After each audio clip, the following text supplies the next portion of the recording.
چې د سهار لمونځ په کوم کور کې قضا کیږي الله رب العزت دغه کور ته 3 آفات متوجه کی د خاندان ته الله رب العزت 3 آفات متوجه کی یو آفت دا ده الله رب العزت په دغه کور باندې په دغه خاندان باندې الله مسکینی راولي الله همیشه دی بل محتاج ګرځي هر وخت لپاره دی له احتیاج خني خطلې هر وخت دی احتیاج منی خلکو ته احتیاج لري من دی الله فضل وکي په یو کول کې 15 کسان لګیاوي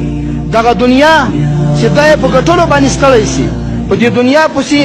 ډېر لري سفرونه کوي خو لیکن بیا هم دې ونه دوکیږي هغه وجه دا وي چې د په کور کې د لمانځه کس موجود ده چې د سهار لمونځ په کور کې قضا کیږي ځکه الله رب العزت د په هغه روزي کې د په هغه نفقه کې الله رب العزت برکت نه ورته اچوي دوم پیغمبر علیه الصلاة والسلام فرمایي چې په کوم کور کې د سهار لمونځ قضا کیږي الله رب العزت چې دوم آفت دغه کور ته راولي خدای پاک کور ته بې اتفاقي راولي